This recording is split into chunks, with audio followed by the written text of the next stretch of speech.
Well, I'm just going to talk to the mic since I'm not very good at making these. But this is going to be black pilled. People want to be white pilled, obviously. People want to live in denial. See, the truth of the matter really is here. I'm talking about the general election for 2018 for the United States. The truth of the matter is, when I first switched my ideological views around 2013, 2014, and I realized the crisis of demography, when you realize that crisis, you get a timeline in your head. You get a timeline ticking down, ticking down, ticking down till you're plurality, till you're minority. The thing about Trump winning in 2016 is when people got white-pilled about him winning and when he actually won, people forgot about the reality of the time ticking down. The time ticking down to your plurality. And you cannot reset this. It's baked in the cake.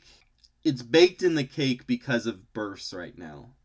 If you look at births, whites are hovering around 50%.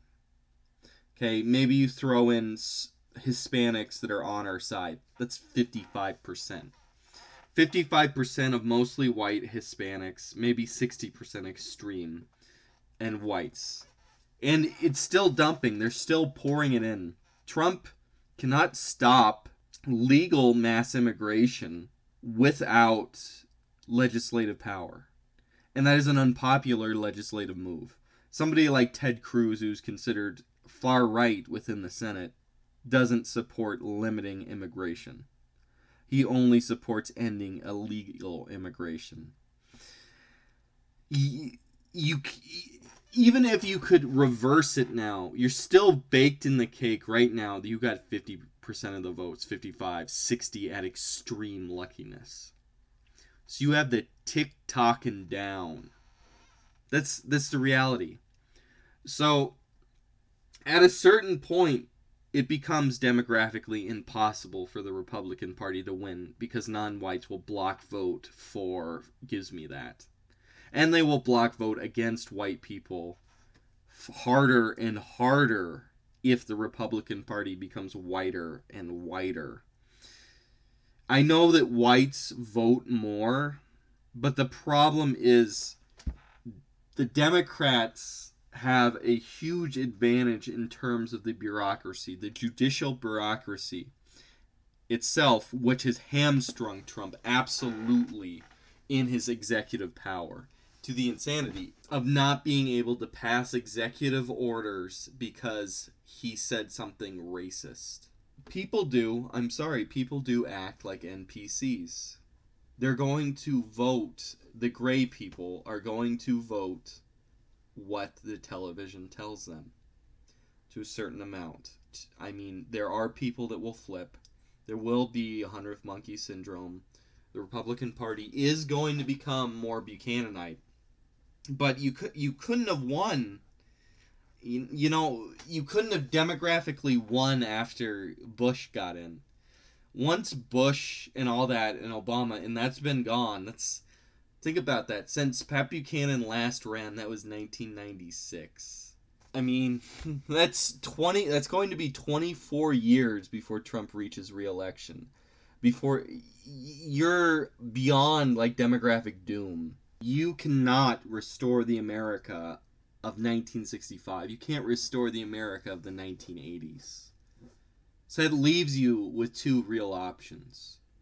Trump and the Republicans can go 100% if they have the Senate and they have the House and lock up as many illegals as they can, shut the border as hard as they can, appoint judges, use judicial critarchy as hard as they can, and purge the voter rolls as hard as they can, and fight.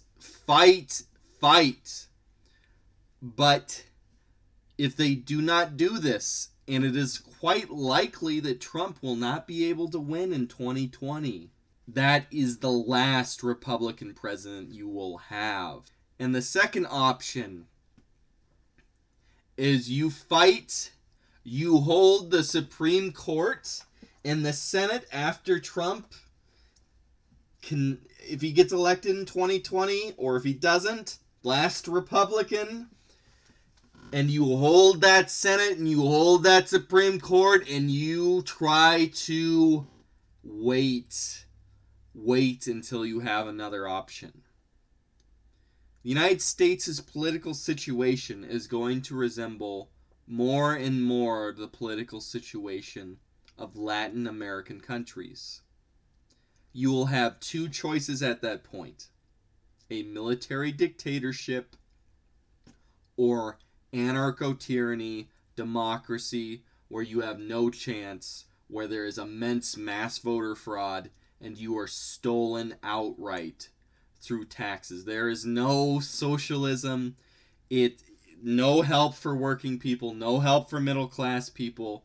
Purely the criminals of society are given free things. The gutters are given free things which are extorted. Crime will not be punished. Or you have a military dictatorship with right-wing death squads, which kills criminals extrajudicially. That is the reality of South America, and the United States is where Brazil was in the 1960s, currently.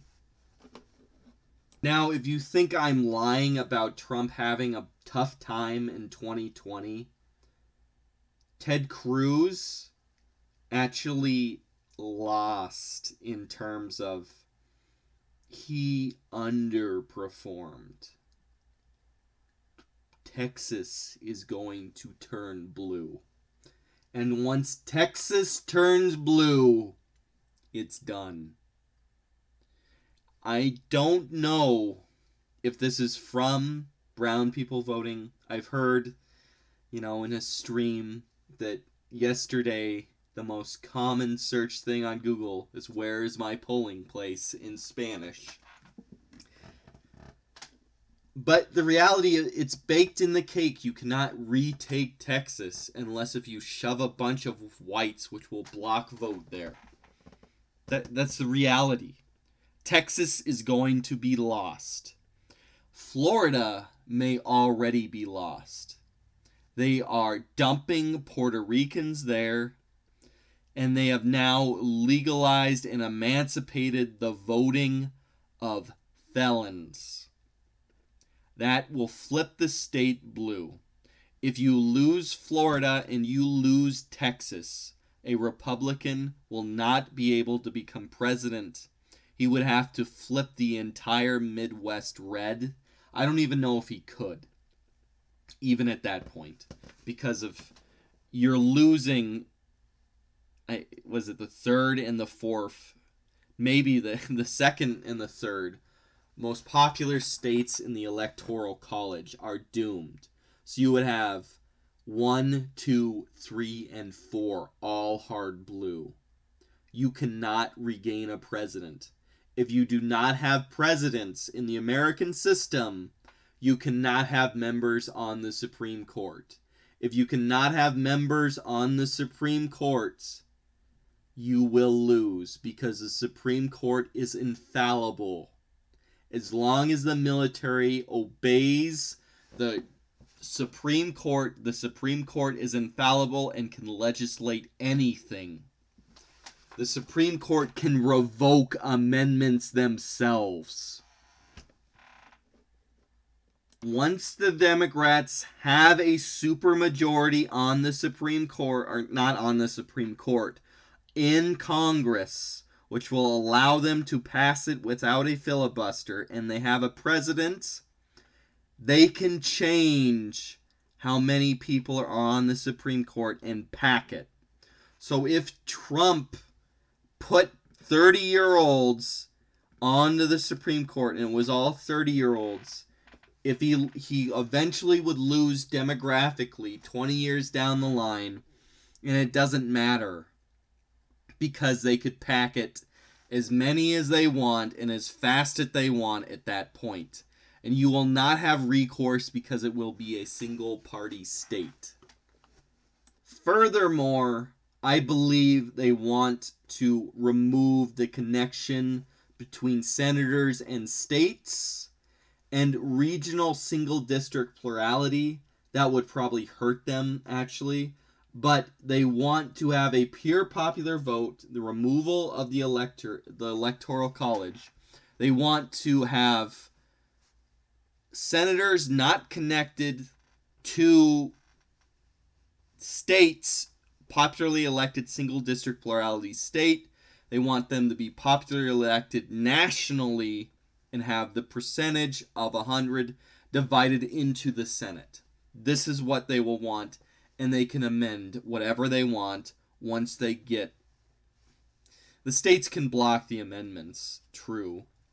But once they gain super majorities because they flip them blue, the states, and the NPC, even if there's going to be 20% of white people, which are always going to cuck, and those states will flip blue, and they will gain Congress, the Senate, and the presidency. You will lose the Supreme Court even if you had 30-year-olds that Trump appointed. And it will be over. That's it. I'm sorry. It's a timetable, okay? Your timetable is either fight in right now if you regain 2020, both the Senate and the House, and make the state like Singapore, or you have alternative options where you have a military dictatorship or an internal civil war, regional civil war, or succession. That is it. You can either become a single-party dictatorship, or quasi-single-party dictatorship, and very aggressively purge, or you have a military dictatorship. Those are your only options. And talking about 2020, Florida and Texas are looking scary. Trump must maintain the Midwest and gain in the Midwest, and must maintain those 2 seats, and to have a good time to wait out the clock. He needs to have both Ginsburg and Breyer die or retire before he leaves office in a second term. And you must have whites be able to control the Senate to block extreme Supreme Court justices, to block the changing of the Supreme Court, and have them defend you. This might sound white pilling or black pilling. The military is a paper tiger because it is going to get fucking dildoed up. You have women in combat, you have the allowal of gays in the military, and you now have the allowable of transsexuals in the military. The military will cease to become an operational fighting force. If it's dildo, it will not fight for you in a Latin American context in terms of military dictatorship versus anarcho-tyranny. And at that point, you're looking at a civil war. I'm sorry, these are timetables. Call me a LARPer, call me crazy, call me black-pilled. It's a timetable, it's demographics, that's what it is. No more, no less.